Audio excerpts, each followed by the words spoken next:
Hello students, in this video we are going to talk about Indian Constitution.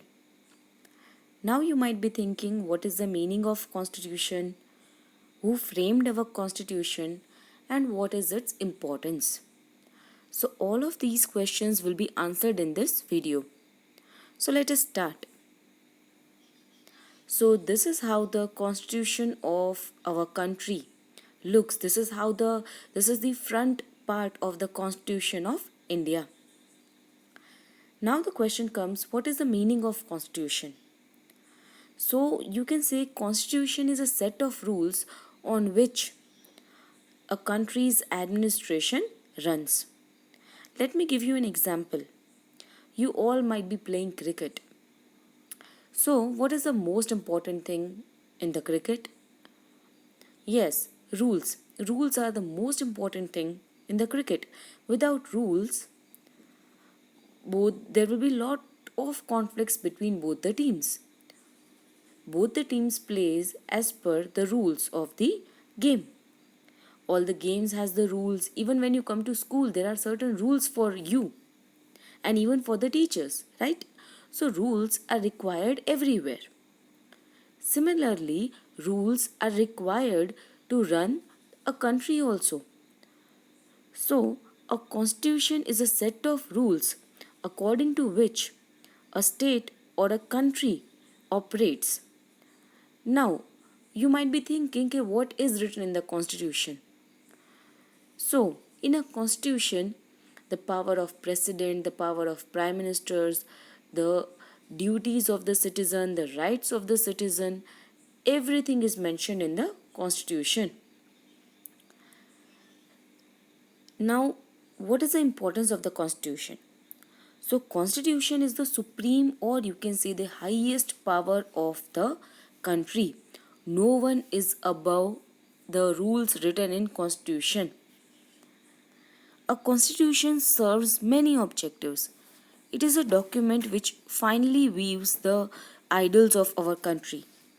It tells about the kind of government our country would have, how to run the administration of the country. There are even provisions in the constitution because of which none of the leaders could misuse their power. Now, the next question is, who created these constitutions? Who are the makers of the constitutions? The makers of the constitutions are this Constituent Assembly. Constitution is not written by a single individual or one or two people, but constitution is written by a Constituent Assembly, which you can see in this picture. Constituent Assembly consists of 385 members.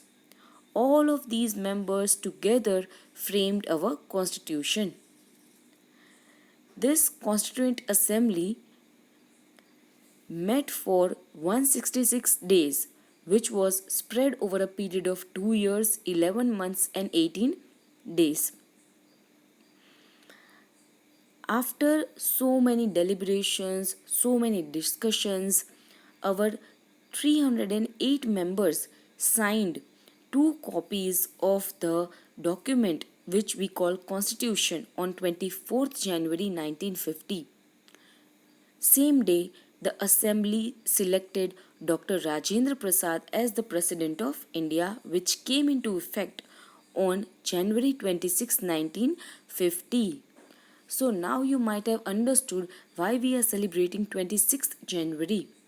We are celebrating 26th January because on this day our constitution was implemented and it is known as the Republic Day of India. Now, Dr. Sachidanand Sinha, he was the first temporary president of our Constituent Assembly, and Dr. Rajendra Prasad was the president of our Constituent Assembly. Dr. Bhimrao Ambedkar was the chairman of the drafting committee. So drafting committee basically drafted the rules and regulations in the constitution. So he was the chairman of the drafting committee. Next, here in this picture you can see the sessions of the Constituent Assembly. Here you can see Dr. Jawaharlal Nehru, Dr. Rajendra Prasad, Sardar Vallabhbhai Patel. In this picture again you can see one of the session of the Constituent Assembly. Now, there are certain features of our Indian Constitution which are very important for our country. Let us read one by one. The first important feature of our Constitution is democratic rule. So here in this picture you can see a process, a election process. Here you can see electronic voting machine where citizens can come and cast their vote. So what is democracy? Democracy is a government in which the leaders are chosen by the people. So how people choose their leader? People choose their leader by casting their vote. So elections in our country are conducted every 5 years. So you can say democracy is for the people, of the people and by the people. Citizens who are above 18 are eligible to cast their vote. Any citizen who is above 18 can cast their vote irrespective of his religion, caste, class or gender. Every citizen enjoys the freedom to follow the religion which they like. They have the freedom to speech, they have the freedom to expression, and they have the freedom to thought. So this is what a democracy means. So first important feature mentioned in our constitution is a democratic rule. Yes, India is a democracy.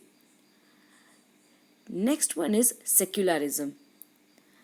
Secularism means that the government does not conform to any norms of any particular religion. So our country do not have any particular official religion for our country. In our country, all the people, all the citizens have the right to choose and follow the religion which they like. Citizens are not discriminated on the basis of the religion which they choose. Any citizen, all the citizens have the right to choose the religion of their choice. So that is secularism. The next one is republic. Now what is the meaning of republic? First of all, republic means a government that obtain power from people directly or indirectly. How government can obtain power from people? Government can obtain power from people through their votes. Secondly, we have adopted a democratic republic system of government, which means that powers are not limited in the hands of few privileged people. All the citizens above 18 are free to cast their vote, whether they are rich or poor, whether they belong to any caste or they belong to any class or they follow any religion. So power in our country is not restricted to certain privileged classes only. Next one, our country is a federal state. Federal means in our country we are having a distribution of powers among central government and state government. There are three lists: the central list, state list and concurrent list. In central list, all the areas in which a central government can frame laws are mentioned. In state list, all the powers in which a state government can make laws are mentioned. Here you can see the structure of a central government. Legislature. Legislature means our parliament where our laws are framed. Executive. Executive means the ministers who are executing the laws created in the parliament. And the third one is judiciary. Judiciary means our justice, our courts who punishes the lawbreakers. The last one is fundamental rights. Fundamental rights, children, we all the citizens of India are given certain rights. Even the state government do not have the power to neglect the right of its citizen. So, which are these rights? These are the rights to equality, right to freedom, right against exploitation, right to freedom of religion, cultural and educational rights, and the rights to constitutional remedies.